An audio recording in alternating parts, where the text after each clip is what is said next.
बहुत दिनों की बात है। रामनगर गांव में एक दयालु नाथ नाम का पहलवान था। उसका नाम तो दयालु था, पर दया उसके स्वभाव में नहीं थी। उसकी माँ का नाम सीता था। उसने मेहनत मजदूरी करके दयालु नाथ को पाल पोस कर बड़ा किया था। वह बेटा, जो कि 10 वर्ष के बाद बड़ी ही मन्नतों से पैदा हुआ था, छोटे से ही वह बहुत ही बदमाश था। गांव के सभी बच्चों से हमेशा लड़ता झगड़ता रहता था। माँ सोचती, अभी छोटा है इसलिए ऐसा करता है, बड़े होने पर नहीं किया करेगा। कुछ सालों बाद जब वह बड़ा हुआ, फिर भी उसकी आदत में कोई सुधार नहीं था, वैसी ही थी। और तो और अब वह अपनी माँ का सम्मान भी नहीं किया करता था। फिर भी माँ उसे कुछ नहीं कहती थी, वह उसकी गलतियों को अनदेखा करती थी। सीता को ऐसा लगता था कि वह आज नहीं तो शादी के बाद सुधर जाएगा, लेकिन दयालु नहीं सुधरा। जब वह 20 वर्ष का हो गया तो वह और भी अत्याचारी बन गया। उसकी आदत इतनी बिगड़ गई थी कि वह अब अपनी माँ और पिता पर हाथ उठाने लगा था। 2 साल बाद उसके बूढ़े पिता भी दुनिया से चले गए। माँ अब अकेली रह गई थी। उसे अपने बेटे की चिंता होने लगी थी कि उसकी मृत्यु के बाद उसके बेटे का क्या होगा, उसे खाना बनाकर कौन देगा। उसकी माँ ने सोचा, इसकी शादी एक अच्छी लड़की से कर देंगे तो दयालु का जीवन सफल हो जाएगा। उसका ध्यान अपने परिवार में लगा रहेगा तो वह गुस्सा भी नहीं करेगा। लेकिन ऐसा नहीं हुआ। शादी के बाद तो वह और भी बिगड़ गया। पत्नी पुष्पा तथा अपनी सास देविका, जो कि 2 दिन के लिए अपनी बेटी के घर पर मिलने आई हुई थी, उसे भी एक दिन दयालु ने शराब के नशे में आकर मारा और गाली गलौज किया। बेचारी पत्नी क्या करती, वह गरीब परिवार से थी और ज़्यादा पढ़ी लिखी भी नहीं थी, इसलिए वह चुप रही। कुछ महीनों बाद उसकी बूढ़ी माँ की भी मृत्यु हो गई। 4 साल के अंदर उसके पुष्पा 3 बच्चों को जन्म दिया। दयालु उन बच्चों को भी मारा पीटा करता था। पुष्पा यह गम सहती गई और कुछ न कह पाती थी। नौकरों की तरह घर के सारे काम किया करती थी। रात को भी वह चैन की सांस नहीं ले पाती थी। उसका पति शराब पी कर आता और मारा करता था। 10 साल तक तो बेचारी पुष्पा जैसे तैसे करके काम काज करती रही और अपने अत्याचारी पति की मार सहती रही, ताकि उसके बच्चे पढ़ लिख कर अच्छे ऑफिसर बन जाएं और वे उनकी माँ की तरह जीवन न जिए। भगवान की कृपा और पुष्पा की मेहनत रंग लाई। जो कॉलेज में पढ़ती थी, वह MSc सेकेंड ईयर में प्रथम आई। उसकी माँ का सपना पूरा होने लगा था। उसे अपनी बेटी पर गर्व था कि यह एक दिन बड़ा मुकाम हासिल करेगी।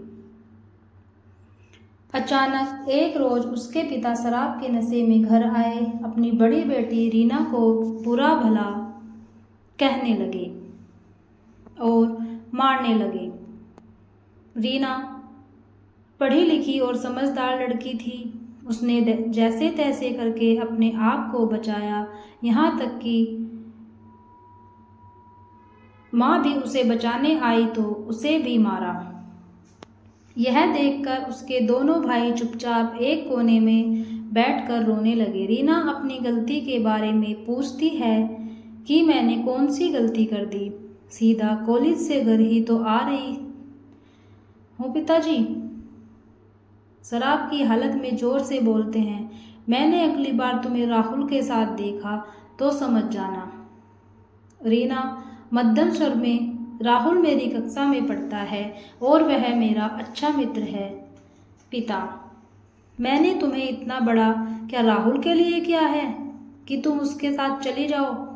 तुम्हारे ऊपर और तुम्हारे शरीर के ऊपर सिर्फ मेरा ही हक है, इसमें किसी और के हवाले नहीं कर सकता हूँ। रीना और उसकी माँ यह वाक्य सुनते ही चुप हो गए और अपने मन में सोचने लगे कि ये पिता है कि हैवान। रीना अब इस घर में एक पल के लिए भी नहीं रुकना चाहती थी, क्योंकि हर रोज के नाटक से वह थक चुकी थी। आज तो उसके पिता ने इंसानियत की हद ही पार कर दिया था। अब उसे पिता नाम से भी घृणा होने लगी थी। आसपास के लोग भी उनकी मदद करने से डरते थे। किसी ने उनकी मदद की तो उसके पिता पड़ोसी लोग से भी लड़ाई करते थे। लोग उनकी मदद तो करना चाहते थे पर कर नहीं पाते थे। उसकी माँ ने उसके लिए इतना संघर्ष किया था, उसे रीना पूरा करना चाहती थी। एक दिन जब उसके पिता घर से किसी काम के लिए 2 दिन के लिए बाहर चले गए, तभी पुष्पा ने सोचा यह अच्छा मौका है। रोज रोज के झगड़े से तंग आकर पुष्पा ने रीना की शादी अपने सहेली के बेटे राहुल, जो कि उसके ही कक्षा में पढ़ता था, उससे करा देती है और अपनी बेटी को इस नर्क से निकाल देती है। उसी रात रीना और राहुल उस गांव से चले जाते हैं और नागपुर शहर में जाकर अपनी आगे की पढ़ाई करते हैं। घर पर जब उसके पिता को यह बात पता चलती है तो हमेशा की तरह फिर से लड़ाई होती है, लेकिन आज के इस लड़ाई से पुष्पा को बहुत सुख पश्चिम बीतता गया। जल्द ही रीना वकील बन गई। उसने अपनी माँ पुष्पा को उस नर्क से आज़ादी दिलाई और अपनी माँ सहित दोनों छोटे भाइयों को अपने साथ अपने घर में रखकर अच्छी तरह से पढ़ा लिखा रही है। आज वे सब एक सम्मान का जीवन व्यतीत कर रहे हैं। अतः पुष्पा का यह संघर्ष पूरा हुआ। उधर उसके पिता अब अकेले अपनी जिंदगी जी रहे हैं। कोई भी उन्हें खाने के लिए नहीं देता है। जैसे तैसे वह पापी अपना जीवन जी रहा है, या कह सकते हैं कि अपने कर्मों की सजा भुगत रहा है। इसलिए ऐसा कहा जाता है कि धरती पर स्वर्ग और नरक है। जो जैसा कर्म करेगा उसे वैसा ही भुगतना पड़ेगा। प्लीज़ वीडियो को एक लाइक ज़रूर करें और चैनल को सब्सक्राइब भी करें। वीडियो को अंत तक देखने के लिए धन्यवाद।